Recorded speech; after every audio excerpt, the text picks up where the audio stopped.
Agora, você que tá lidando com o torcedor do Vasco todo dia, eu vou pegar uma fala da esposa do Léo Matos, que foi tema meu de vídeo hoje no canal. Uma despedida e falou do ponto de vista dela o que foi a passagem do Anderson Conceição no Vasco. E num determinado momento do texto, ela fala que assim, foi muito difícil lidar com a bipolaridade da torcida do Vasco. Porque Ah, num primeiro momento o Anderson era o cara, é cara, muito ele assim. arrebentou no estadual e o Vasco também. Começa o brasileiro, porra, invictão, acho que 14 jogos sem perder, e depois entra Acho que foram naquela. 15. Por Né? aí, De depois ficou naquela invencibilidade. desgraça lá, não ganhava, não vai subir. Que é treta. Enfim, ela citou essa bipolaridade, né? E aí eu vou te devolver agora já pro mundo, Ed. Como é que tem sido lidar com o público? Porque assim, eu acredito que nos seus outros trabalhos na Gazeta, por mais que você fale de futebol, você não segura uma bandeira. É, Então, por um mais que nicho tenha só, né? interação com o público no chat que você falou, que você era um âncora que interagia com o público, o cara não vai muito direto em tu ali naquela Não, vai nos pancada. comentaristas, normalmente. Não, mas ainda assim é um comentário mais leve. Quando você fala diariamente de um clube e se propõe a ser um canal que cobra aquele clube, a relação ela é mais direta. Então o cara tem isso de, tu tá passando pano agora, então, tu quer criar crise e tal. Como é que tem sido lidar com esse humor da torcida do Vasco, cara? Cara, Porque tu fica é lendo muito diferente. comentário. Muito, todos praticamente, né? Tem muita gente que xinga, tem gente que eu tenho que bloquear, suspender ali às vezes. Bloquear, eu bloqueio quem ofende muito. Eu falo, não dá, peraí, a gente tá querendo que o pessoal do chat, até o próprio pessoal do chat agora, tem uma turma do chat que tá sempre em todas as lives. Wallace, Tio Zezé, Christian Caldas, Marcelo, até lembro de alguns nomes, olha só. Que já eles mesmos já vão conversando ali, dependendo do que o cara tá falando. Ou até falam, Gui, esse aqui tá pegando pesado e tal. Aí eu suspendo ou não. Mas eu ganhei muito seguidor no Instagram, vascaíno. Eu me apaixonei pela torcida do Vasco de verdade, pelo Vasco. Muita gente fica falando, pô, você tem que ir pra São Januário. Nunca fui pra São Januário. Pô, vamos pra São Januário assistir um jogo lá. Eu falo pro Edmundo, a gente tem que ir. Não vai dar tempo agora porque eu já vou embora na quinta, né? Não vai ter jogo, mas eu tenho vontade também. Mas, cara, realmente tem 8 e 80, né? É impressionante, cara.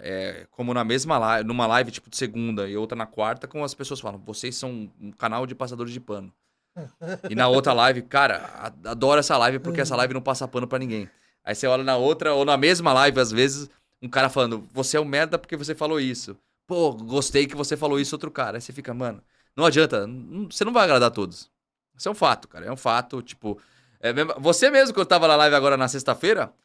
Xingamento pra Xingamento em você aqui, falando bem de você aqui, xingando eu, apoiando, me apoiando, não apoiando. Cara, é que assim, cara, também a gente tem que entender que o que passou com a torcida do Vasco, acho que de time grande, nenhuma torcida passou tanto tempo assim num perrengue como o Vasco passou. O Botafogo tá há mais tempo, mas é porque o Vasco foi muito forte. É. Foi muito relaxamento em cima, e o Vasco não é só o esportivo. Sofrimento também, cara. Então, mas o Vasco não é só o esportivo. O Vasco mistura né? o político também. O cara sofre dos dois lados. Uhum. Porque, assim, tem time que politicamente ele é tranquilo, ele só dá resultado de merda em campo. Mas o torcedor, ele fica naquela agonia de acompanhar a eleição do clube que vai parar na justiça. Aí a torcida de 2020 pra cá aconteceu, pra mim, a pior merda que aconteceu na história do Vasco, que o torcedor do Vasco, ele se fragmentou. Você tá acompanhando o Vasco direto agora desde o canal Mundo Ed, 22 pra cá, vai. Sim. Então, eu tô no YouTube desde 2019. Então, até 19 eu era só um torcedor como qualquer outro. E desde então eu passei a ter essa relação com a torcida. E pra mim é nítido. O Vascaíno, ele era muito assim, porra, esses caras ficam quebrando pau, se matando. Porra, se eles fossem unidos igual a gente, porque a torcida vai sempre ter essa coisa do engajamento muito forte. Campanha pra isso, campanha pra aquilo, lotar isso, comprar aquilo. Pô, se os caras fossem unidos igual o torcedor porra, o Vasco voltava a ser uma potência. E a partir de 2020 até isso se perdeu. O Vascaíno começou a se dividir também. Um apoiava o Leven, o outro o Salgado. Aí tinha um cara, às vezes, meio do meio termo, que é mais o meu perfil, que, porra, cara, acho que nem muito pra lá, nem muito pra cá. Aí é o cara isentão, o passador de pano, aí apanha dos dois lados. Ficou meio tipo essa parada de Lula e Bolsonaro. Aí começaram a surgir canais que alguns canais apoiam publicamente um candidato X. No YouTube até que não, mas no Twitter Tem uns influenciadores Saiu do esporte, né? forte do Vasco que apoiavam, por exemplo, o Salgado. E aí começou a ficar essa treta de canal contra canal. Nossa. Aí começou o próprio público se dividir, porque um pensa que o bom era um, o outro era o outro. Aí começou a rolar isso. Pô, um exemplo, um vascaíno que apoia o Eleven esse ano não queria ter relação com o outro vascaíno que de repente apoiava o Salgado. Entendi. E o cara começou a como se fosse um vascaíno e um flamenguista. E passou a Às odiar vezes eles o cara. mandam lá no chat esses negócios. Então assim, tem isso aí. Um canal começou a fazer recado por não sei quem, atacar o dono do outro canal. Então assim, ficou essa loucura. Aí tu pega o torcedor, joga no meio dessa salada de fruta toda. Aí ferrou, E né? o público do Vasco ficou muito odioso. Por isso que eu percebi. A gente já sabe que em rede social tem um pouco essa turminha do churume, essa galera do ódio, né? O Twitter, então, pinga sangue, né? É que normalmente quem te odeia vai mandar comentário. Quem gosta de você só vai curtir o vídeo, entendeu? Isso é um fato, isso é um fato. Mas isso piorou, acentuou, porque passaram a ter comunicadores raivosos também. Muito. Então, eles começaram... No esporte, inclusive. No esporte, eu tô falando de futebol, não tô falando de política, não. Então, o Vasco ficou essa loucura. E aí, por exemplo, eu sou um cara de um perfil que eu tenho ensino superior, eu fui atleta, eu fiz 8 anos a parte financeira da empresa do meu pai. Então, eu tenho esse lado de gestão também. Então, quando eu vou emitir opinião, eu tenho um pouco de tudo. Eu até fiz uma postagem essa semana, uma trend, não sei se tu viu, longa sobre a entrevista do Harvard. Não, tu não viu? Vi, eu fiz uma sequência bem longa do seguinte, quando eu vou emitir uma opinião, cara, eu fui atleta, eu sou comunicador, eu não deixei de ser torcedor, então eu consigo pensar um pouco na cabeça de todo mundo. O torcedor que tá em casa, ele tem aquela visão dele só de torcedor. Sim. E essa coisa do imediatismo o tempo todo. E eu entendo que você não vai consertar 20 anos de má gestão de merda em 3 meses. Fato. Entendeu? E aí, por ter a visão empresarial, por exemplo, a empresa tem, por contrato, obrigada a botar 700 pila, acho que até 2025. Então tem um X para 22, tem um X para 23, um X para 24. Tem uma responsabilidade. Tem um X para 25. Ponto. Fato. E não vai fugir daquele cronograma. Então, assim, a própria grana do ano foi dividida. Um aporte no começo do ano e um outro aporte para a janela de julho. Então, o que acontece? E já vai aumentar, né? O aporte de 120 para 140, eu acho, parece, por aí. Aumentar um pouquinho. Né? Aí qual é a questão, Gui? Por exemplo, eu discuti isso com vocês lá no canal. Sabendo que você tem 110 milhões para torrar na primeira janela. Mais vale, dê teu exemplo do Gerson lá, pagar 84 milhões do Gerson igual o Flamengo pagou. Você tinha que montar um elenco inteiro, não ficou quase ninguém na Série B do ano passado.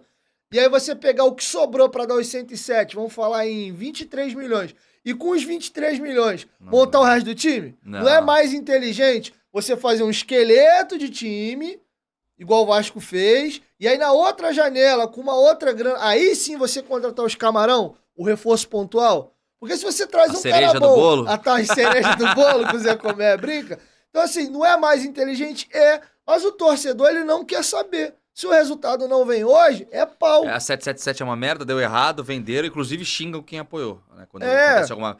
E é de um jogo pro outro, às vezes, né? Começou do jogo do ABC pra cá. Cara, é muito simples uma coisa que a gente fala bastante no canal. É um trabalho médio, longo prazo. SAF.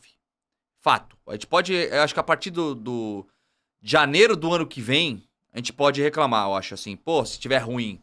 Mas, por exemplo, agora tá com um time já ok. Não acho o time ruim. A gente fez até uma votação no canal lá, eu, o Edmundo e o Celso Cardoso que participou. O Vasco fica entre o 8º e 10º lugar ali. Tipo, a gente pegou os clubes que são melhores que o Vasco, na nossa opinião, os clubes que são piores que o Vasco e os equilibrados. Mesmo botando os equilibrados no balaio, bolo do Vasco fica ali, em 11º ali. Então é um time que tá começando a melhorar. Agora você imagina esse time agora, isso já é uma opinião minha assim, né? Vai tá lá, discussão do Ivan e o Léo Jardim, mas tem goleiro.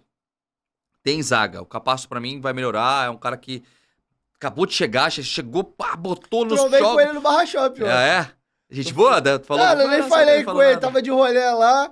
Aí eu fui almoçar com a minha esposa, passei, ele passou com uma camisa lisa, verde musga lá. Tava lá. Aí eu falei, caraca, do nada, trombei com o Capasso no shopping. Mas eu acho que ele tem um futuro ali. Tem que se adaptar, é um pouco lento, mas vai melhorando.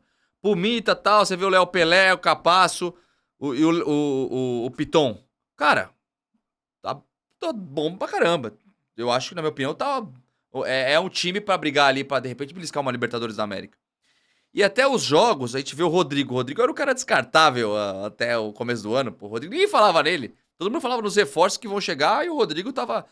Inclusive, acho que teve uma entrevista dele falando que ele achava que ia sair. Foi pra mim a entrevista. Foi pra você? do CT. Você que falou? Ele falou pra mim, falou, pô, cara, eu tava contando já com essa Que ia emprestado. embora. 20 anos de idade, cara. Todo mundo cobrando ele como se tivesse 30 e fosse experiente.